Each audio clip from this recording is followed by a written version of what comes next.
안녕하세요. 완전 합격 제과제빵 저자 김창석입니다. 오늘은 11강 2차 발효 보도록 하겠습니다. 자, 페이지는 121페이지 되겠습니다. 자, 2차 발효 쪽에서 이제 시험에 많이 나오는 부분들을 뽑아가지고 그 부분만 집중적으로 이야기를 좀 해보도록 하겠습니다. 성형 과정을 거치는 동안에 불안정한 상태의 반죽을 이제 숙성시켜 좋은 외형과 식감의 제품을 얻기 위해서 진행하는 공정이죠. 여기에서 이제 중요한 부분은 이제 온도, 2차 발효실의 온도가 되겠습니다. 제품의 종류에 따라 좀 다르긴 하겠지만 낮은 온도는 32도, 높은 온도는 40도 되겠습니다. 습도 또한 제품의 종류에 따라 다르죠. 당연히 습은 85에서 95% 정도 되겠습니다. 자, 그리고 이제 오븐에 들어가기 전까지 어느 정도 이제 부피를 만들어야 되는데, 이때 이제 오븐에서 구워지고 난 후에 부피를 100으로 봤을 때 2차 발효 완료점의 부피는 70에서 80%가 좋겠습니다. 요 세 가지 기억해 주십시오. 그리고 2차 발효를 하는 목적, 2차 발효를 하는 목적, 가장 큰 것은 역시 제품의 그 껍질과 크러스트, 속결이죠. 속결. 뭐 이런 데 이제 특징을 부여하는 거고요. 그 다음에 제품의 특성에 맞게 제품의 부피를 이렇게 맞추는 것이 2차 발효 가장 중요한 부분이 되겠죠. 그 이외에 다른 발효 공정과 겹치는 부분이 있죠. 겹치는 부분이 또 있고요. 그런 부분들을 제가 2차 발효를 하는 목적에 정리를 했습니다. 잘 읽어보시고요. 자, 두 번째는요. 제품에 따라서 2차 발효실의 온도와 습도가 달라집니다. 그 제품에 따른 온도와 습도. 여기서 이제 시험에 자주 나왔던 것은 뭐냐면 그 데니시 페이스트리, 크루아상, 브리오슈, 그다음에 핫스프레드 이 부분인데 저온 저습입니다. 저온 저습. 데니시 페이스트리와 크루아상 같은 경우에는 브리오슈까지 이런 것들은 이제 저온에서 발효를 시키는 이유가 뭐냐면 반죽에 유지가 많이 들어가고요. 그 유지의 융점 온도를 고려해서 2차 발효실의 온도를 설정을 해야 되겠습니다. 그리고 이제 핫스프레드 같은 경우에 이제 온도를 낮게 설정하고 또 이제 습을 낮게 설정하는 것은 앞에 얘기했던 데니시 페이스트리와 크루아상과는 좀 이유가 다릅니다. 데니시 페이스트리와 크루아상 같은 경우에는 껍질에 이제 바삭함을 주기 위해서 저습을 한다면, 이에 반해서 핫스프레드, 바게트라든지 하드롤이 뭐 호밀빵 같은 것들이 이제 해당되는데, 이러한 것들은 이제 저율 배합이죠. 유지가 거의 들어가지 않습니다. 그럼에도 불구하고 온도를 낮게 하는 이유는 그 형태, 반죽의 탄력성을 부여하기 위해서 온도를 낮게 하고요. 크러스트, 껍질의 바삭함을 주기 위해서, 그건 이제 데니시 페이스트리와 크루아상과 같은 이유이죠. 그 바삭함을 표현하기 위해서 저습을 한다. 이런 이유에서 저온 저습을 실행하겠습니다. 잘 기억해 주시고요. 팁에 정리한 내용들은 이제 시험에 나왔던 부분들 중에서도 좀 빈도수가 높은 것들을 제가 정리했다고 말씀을 드렸습니다. 자, 하나하나씩 팁의 내용들을 확인해 보도록 하겠습니다. 자, 햄버거 번과 잉글리시 머핀은 반죽의 흐름성을 유도하기 위해서 2차 발효실의 습도를 높게 한다. 그럼 시험 문제는 어떻게 나왔겠습니까? 다음 중에서 2차 발효 습도가 가장 높은 것은 뭐 이렇게 나왔겠죠. 자, 두 번째, 바게트와 하드롤은 구움대에 직접 놓고 굽는 빵으로, 즉 핫스브레드, 일명 또 하드브레드라고 하죠. 이러한 것들도 마찬가지로 2차 발효실의 습도가 낮게 설정이 되겠습니다. 빵 도넛도 마찬가지로 저습, 저온을 설정을 하는데, 그 이유는 저온을 설정하는 이유는 이제 퍼짐의 문제가 있고요. 저습을 설정하는 이유 또한 퍼짐을 방지하고, 그리고 표면에 수분이 많이 착상되어 있는 상태에서 그 튀김을 하면 수포가 많이 잡히게 되죠. 그래서 습을 낮춘다라는 거 그렇게 이해하시면 되겠습니다. 다음에 이제 2차 발효의 시간이 제품에 미치는 영향을 보도록 하죠. 122페이지 뒷장에 보면은 2차 발효의 시간이 지나치는 경우와 그리고 짧은 경우 이렇게 정리를 해봤습니다. 잘 읽어보시고요. 쉽게 이해할 수 있는 내용인 듯 싶습니다. 자, 밑에 내려가서 이번에는 2차 발효의 온도와 습도 그리고 반죽의 상태가 제품에 미치는 영향에 대해서 적어놨습니다. 여기서 이제 습도가 지나치게 낮을 때와 높을 때, 그리고 어린 반죽일 때, 어린 반죽이라고 하는 것은 발효가 부족할 때를 어린 반죽이라고 이야기를 하고요. 발효가 지나칠 때를 지친 반죽이라고 이야기를 합니다. 그로 인한 제품에 미치는 영향을 좀 잘 보시면서 좀 암기를 하셨으면 좋겠습니다. 쉽게 이해할 수 있는 내용이라 생각이 듭니다. 다음은 이제 123페이지 굽기를 보도록 하겠습니다.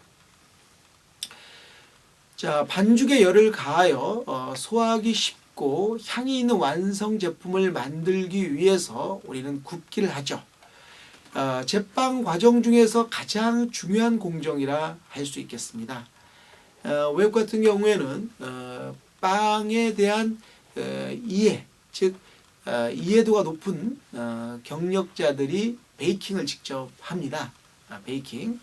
이 베이킹을 하는 과정에서 단순히 그 반죽에 가열해서 익히고 색을 내는 정도가 아니라 이것은 전체적인 반죽의 상태를 조절할 수 있는 공정이라 중요한 공정이라고 해서 경력이 가장 오래된 사람들이 하는 공정이에요. 그래서 그렇게 이해하시면서 굽기에 의한 반죽의 착색 방식에는 이제 세 가지가 있습니다. 그래서 빵의 윗면은 이제 복사에 의해서, 빵의 옆면은 대류에 의해서, 빵의 밑면은 전도라는 방식에 의해서 착색이 유도되겠습니다.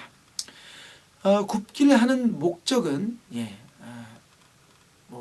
색과 향을 제품에 부여하는 거죠. 그리고 이스트와 효소의 불활성을 시키는 거고, 그 다음에 가장 중요한 전분을 알파화하여 소화 흡수가 잘 되게 하는 거죠. 그리고 발효에 의해서 생긴 탄산가스를 열 팽창시켜 부피를 갖추게 하는 겁니다. 그러니까 오븐 안에 빵이 들어갔을 때 빵이 급격히 팽창하는 그런 것들이 이제 굽기를 하는 목적에도 해당되겠습니다. 자, 굽기 요령이 쭉 나와 있습니다. 굽기 요령이 쭉 나와 있고요.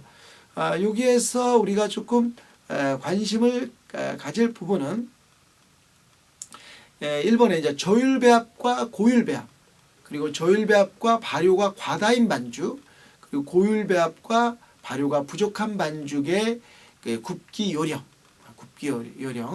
관심 있게 봐주시면 좋겠습니다. 나머지 부분들은 읽어보시면 쉽게 이해할 수 있는 내용인지라 넘어가도록 하겠습니다. 굽기를 할 때 일어나는 반죽의 변화, 이 부분이 시험의 빈도수가 아주 높은 부분이 되죠. 제일 먼저 그 오븐 팽창, 뒷장을 보시면 오븐 라이즈, 전분의 호화, 단백질의 변성, 효소작용, 향생성, 이렇게 되겠습니다. 아주 자세하게 제가 정리를 했고요. 여기에서 이제 시험에 자주 나오는 부분만 간략하게 언급하고 넘어가도록 하겠습니다. 자, 오븐 팽창을 유도하는 메커니즘에는 오븐 스프링과 오븐 라이즈가 있어요. 오븐 스프링이라고 하는 것은 발효하는 동안에 발효 산물로서 반죽에 축적된 가스가 열에 의해서 휘발하면서 빵을 부풀리는 것을 가리키죠. 그것을 오븐 팽창이라고 하고 그 온도가 49도가 되겠고요. 이 오븐 스프링에 의해서 처음 크기의 3분의 1 정도까지 팽창을 하게 되겠습니다. 그런데 이제 발효 산물 중에서 용의 알코올, 물에 녹아있는 알코올 같은 경우에는 79도에 증발을 하겠습니다. 다음은 오븐 라이즈 보도록 하겠습니다. 오븐 라이즈는 반죽의 내부 온도가 60도에 이르지 않은 상태에서 발생을 합니다. 60도에 도달하면 이스트가 죽게 되죠. 그리고 63도에 도달하면 이스트의 포자까지 사멸하게 되겠습니다. 시험에서는요, 그 54도부터 이스트가 죽기 시작한다 이렇게 이야기를 하고요, 60도에서 이제 모두 사멸하는 걸로, 63도에서 포자가 사멸하는 걸로 이렇게 좀 기억을 하시고요. 이스트가 사멸하기 전까지 이스트가 활동을 하면서 가스를 생성시켜서 부피를 팽창시키는 것이 오븐 라이즈다. 기억해 주십시오. 전분의 호화라고 하는 것은요, 여러분 이제 간단하게 이해를 하시면 돼요. 쌀이 밥이 되는 것이다 이렇게 이해하시면 되겠습니다. 그 쌀에다가 물을 집어넣고 열을 가하면 밥이 되는 그 쌀의 70%에서 75%를 구성하고 있는 전분이 일으키는 현상이 되겠죠. 그것을 전분의 호화라고 하며, 시험에서는 이제 전분의 호화 온도가 몇 도냐? 54도 되겠습니다. 그 54도에서 시작을 해서 이제 70도 전후에서 호화가 완료가 된다. 이렇게 정리를 했습니다. 근데 이 전분의 종류에 따라서 호화의 온도가 다 다르고요. 그 다음에 이 빵 속에 어떤 재료가 들어갔느냐에 따라서 또한 전분의 호화 온도가 다르기 때문에 시험에서 약간씩 차이가 날 수 있습니다. 정답이. 그렇지만 지금 제가 정리했듯이 54도에서 시작을 해서 70도 정도에서 고르시면 되겠습니다. 그렇게 막 편차가 막 다닥다닥 붙여놓고 고르지는 않으니까요, 걱정 안 하셔도 되겠습니다. 자, 그리고 이제 단백질 변성이죠. 단백질 변성이라고 하는 것은 이렇게 이해하시면 돼요. 우리가 이제 계란을 후라이하지 않습니까? 이때 이제 액체를 띠고 있는 계란을 후라이하면 고체가 되죠. 반고체 상태. 이렇게 액체가 반고체 상태가 되는 이유는 그 계란 흰자의 수분에 용해되어 있던 단백질이 열에 의해서 열변성에 의해서 반고체 상태가 되는 겁니다. 이렇게 단백질의 성질 변화를 변성이라고 하고, 그러한 성질 변화를 유도하는 요소에는 여러 가지가 있는데, 빵에서는 열변성입니다. 시험에서는 당연히 열변성 온도예요. 열변성 온도 74도 되겠습니다. 다음 효소 작용을 보도록 하죠. 효소라고 하는 것은 그 곡류에 들어있는 효소와 그리고 이스트가 분비하는 효소, 이 두 가지의 효소에 의해서 이제 빵 반죽이 숙성이 이루어지죠. 근데 이것이 이제 굽기 과정에서 이제 불활성, 왜 불활성이 되냐면 효소라고 하는 것이 뒤에서 다시 거론하겠지만 단백질로 구성되어 있어요. 단백질은 열에 의해서 변성이 일어나기 때문에 종류에 따라 약간의 차이는 보이지만은 열에 의해서 불활성을 하게 되겠습니다. 그래서 효소의 불활성은 또 이 불활성은 또 이제 정지가 되는 거죠. 그런 온도 범위도 지금 나와 있습니다. 지금 그래서 효모와 효소가 불활성되는 온도의 범위, 이렇게 해서 이스트의 이스트의 사멸되는 온도, 이제 불활성이라고 하진 않죠. 이스트는 이제 사멸되는 온도, 생명체니까. 그리고 이제 알파 아밀라제와 베타 아밀라제가 효소죠. 효소. 대표적인 빵에 작용하는 효소가 되는데 이것의 불활성 온도, 이렇게 정리를 했습니다. 그리고 이제 향의 생성이 이루어지겠습니다. 자, 넘어가도록 하고요. 자, 팁을 보도록 하십시오. 팁. 자, 팁 첫 번째 내용이 뭐냐면 빵 반죽이 팽창하는 원인. 자, 3일 전까지 이스트의 발효 활동 생성물에 의한 팽창. 이것이 바로 뭡니까? 오븐 스프링이 되죠.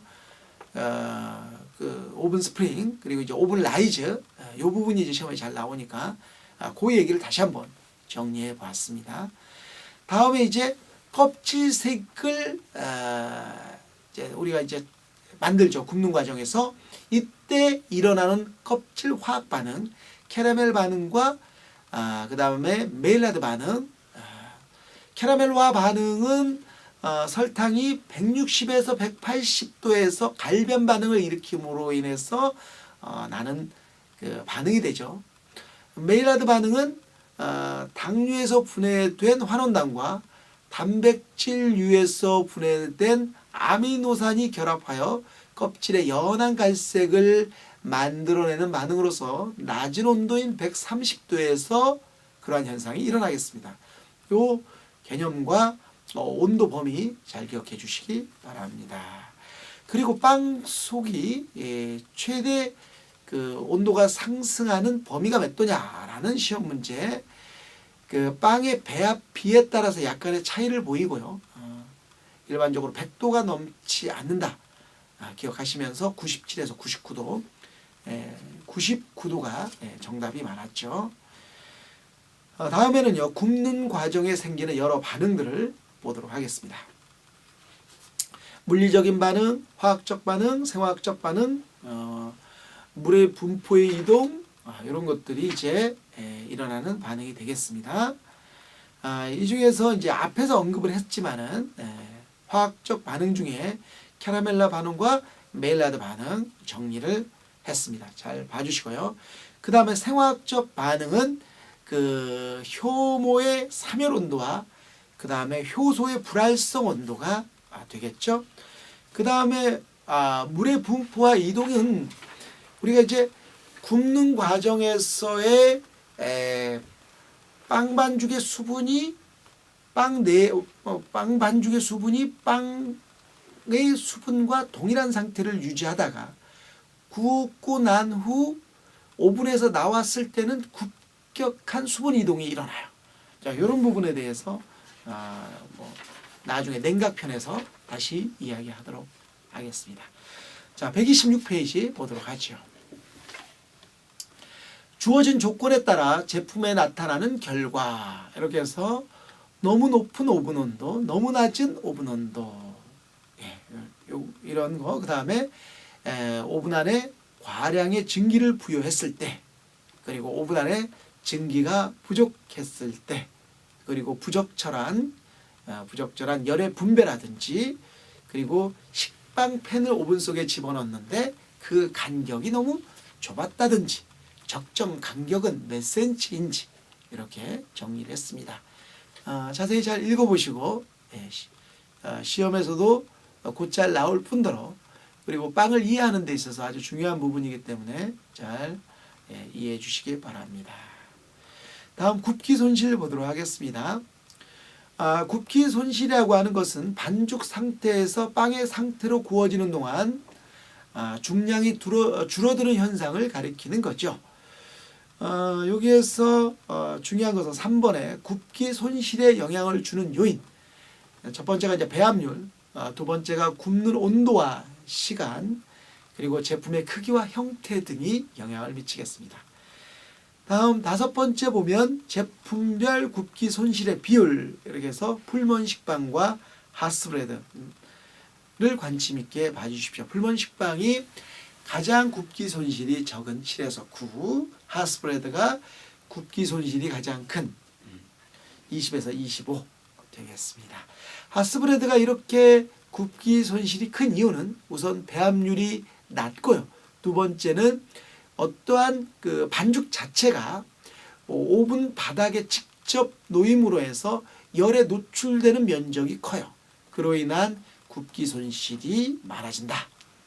자, 다음에는 이제 냉각을 같이 여러분들과 보도록 하겠습니다. 자, 냉각편은요 127페이지가 되겠습니다. 책을 보면서 중요한 부분 확인해 보도록 하죠. 냉각에 있어서는 냉각 온도가 중요하겠습니다. 35도에서 40도 기억해 주시고요. 그리고 수분 함량이 중요하겠습니다. 각 구워낸 빵 속의 수분 함량은 45%인데 이를 식히는 과정에서 빵 속의 수분이 바깥쪽으로 옮겨감으로 수분 함량이 38%로 낮아지겠습니다. 냉각 손실이 있는데요. 2% 정도의 냉각 손실이 발생하겠습니다. 그렇다면 냉각 손실이 발생하는 원인이 뭐냐? 첫 번째가 식히는 동안 수분 증발로 무게가 감소하고요. 두 번째가 여름철보다는 역시 온도의 편차가 심한 겨울철이 냉각 손실이 크겠습니다. 두 번째는요, 세 번째가 되죠. 냉각 장소의 공기의 습도, 즉 상대 습도가 낮으면 낮을수록 냉각 손실이 크게 발생하겠습니다. 우리가 그럼 빵을 냉각시키는 목적이 뭐냐? 첫 번째가 곰팡이와 세균의 피해를 막기 위함이고요.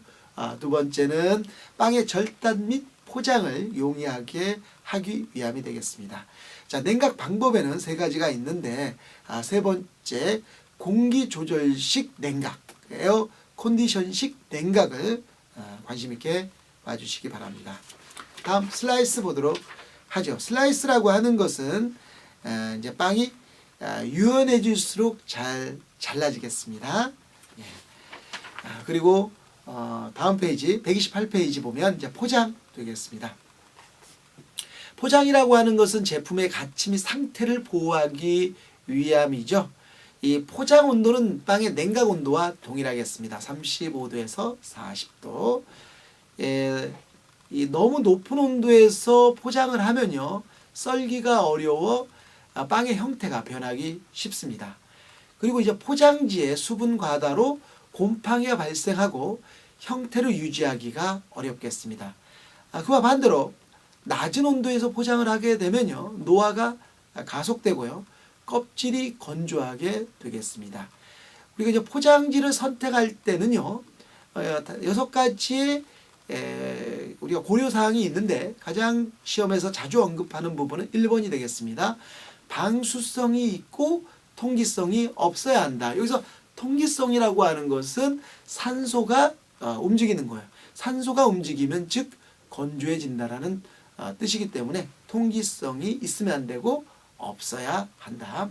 자, 빵의 노화를 보도록 하겠습니다. 빵의 노화라고 하는 것은요, 빵 속에 수분이 증발함으로 인해서 빵이 딱딱해지는 현상을 가리킵니다.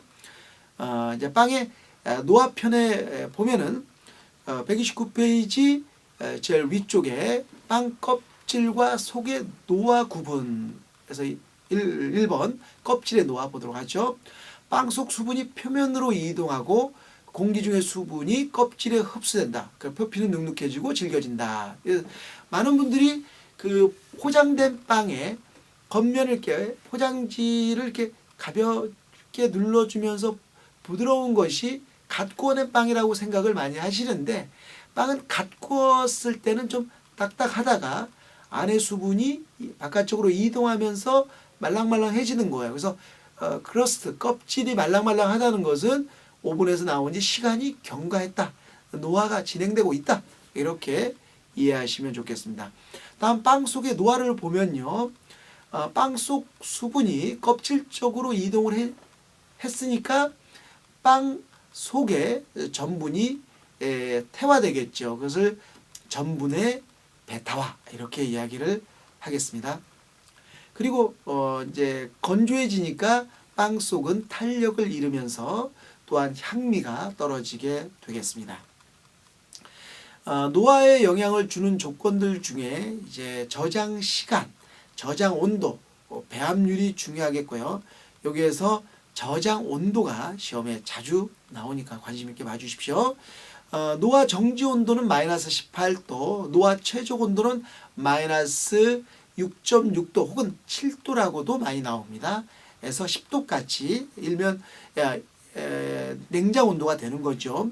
그리고 이제 미생물에 의한 변질이 일어날 수 있는 최적의 온도는 43도가 되겠습니다. 자, 노화를 지연시키는 방법과 그리고 빵 전분의 노화 정도를 측정하는데 사용하는 방법들 정리를 해놨고요. 특히 노화를 지연시키는 방법은 읽으면서 반드시 암기를 해주시기 바랍니다. 130페이지 보도록 하겠습니다. 빵의 부패. 빵의 노화와 부패는 차이가 있습니다. 어떤 극명한 차이냐면 빵이 노화됐다라고 해서 먹지 못하는 것은 아닙니다만 빵의 부패는 먹을 수 없는 상태를 가리키는 거죠. 자, 빵이 먹을 수 없는 상태가 된다라는 것은 즉 곰팡이가 발생해서 변질이 부패로 이어지는 거죠. 변질에 의한 부패, 이런 것을 이제 빵이 노화와 이제 다른 부분이 되는 거죠. 곰팡이의 발생을 방지하는 방법들을 적어놨으니까 한번 읽어보시고요. 그리고 팁에 노화와 부패의 차이점을 정리를 했습니다. 이 부분 잘 기억해 주시기 바랍니다. 자, 18번 작업 환경 관리 보도록 하겠습니다. 제가 그 작업장의 여러 가지 조건들을 정리를 해놨는데요. 이 부분에서 시험에 자주 나오는 부분 보도록 하죠. 조도 기준. 조도 기준의 작업 내용의 첫 번째 장식 수작업, 마무리 작업은 조도가 상당히 높죠. 300에서 700 룩스가 되겠습니다. 발효가 가장 낮은 조도를 설정을 합니다. 30에서 70 룩스. 그리고 창의 면적은 바닥 면적의 한 30%, 바닥은 미끄럽지 않고 배수가 잘 되도록 해야 되겠고요. 공장 배수관의 최소 내경은 한 10cm 정도가 좋겠습니다. 바닥은 미끄러운 재질이 아닌 청소하기 편리하고 미끄럽지 않은 타일을 사용을 해야 되겠습니다. 매장과 주방의 크기는 1:1 정도가 이상적이겠고요.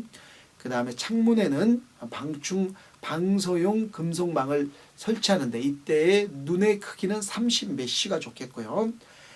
가스를 사용하는 장소에는 환기 닥트를 설치를 해야 되겠고요.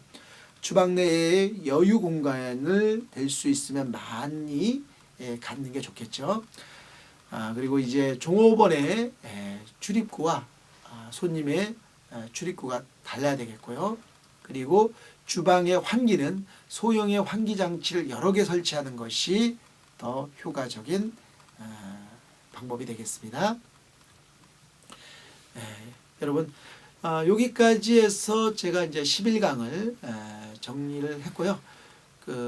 뭐 시간 관계상 스킵한 부분들이 있는데 그런 부분들은 여러분들이 좀 읽어도 내용이 평이한 부분이라 충분히 이해가 될 거라 생각을 하고 시험에서 좀 더 빈도수가 높은 부분을 중심으로 해서 이야기를 드려봤습니다.